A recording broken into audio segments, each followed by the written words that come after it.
One thing I think people don't seem to understand is will. You see, when someone lies, if it's in good intent and it harms nobody, that's in goodwill. However, let's say someone commits a crime. It was a devious crime no one should ever do. However, it all turned out great, and in fact, people got money for it. And it benefited people. He shouldn't get a sentence. Hold on. All's well that ends well. Well, that is a saying, yes. But are we ignoring his will? He had the intention of causing harm. He had the intention of doing something he should not be doing, of breaking the law, of putting people in danger for himself because he was selfish. So despite what comes out of it, we should punish for intention, not for result. And then you have the other end of the spectrum. People who do very good. I'm going to help these people. And then it ends up going bad and they ruin people's lives. You, sir, you're going to prison. He intended well. But now he's going to prison because freak events happened? People who focus purely on the action and not on the intention are very annoying. If someone intends bad, focus on that. Of course, that doesn't mean focus literally as in concentrate all your thought on people who choose to do bad. That's stupid.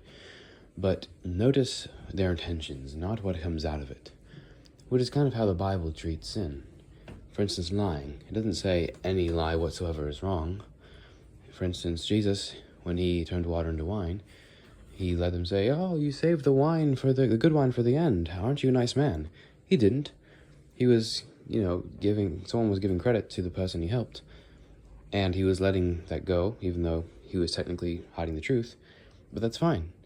If he had brought it up, then there would have been more, chaos, and people would have been mad, and then you would have had a problem. So it's not about the fact that there is lying going on. It's about the intention.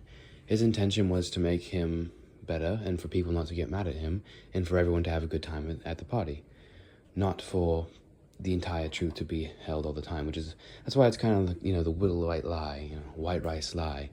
Because it is a lie, yes, but it's not harming anyone, and it's just benefiting people in general. And if they had not lied, then it would have gone worse for everyone. So, it's all about intention, not what comes of it. Of course, what comes of it, that can be addressed as well. But if someone intends good and bad happens, they intended good, don't harm them. If someone intends bad and good happens, who cares? They still intended bad. So we should not be considering the consequences of people's intentions. Rather, we should be considering their intentions, because that is what matters.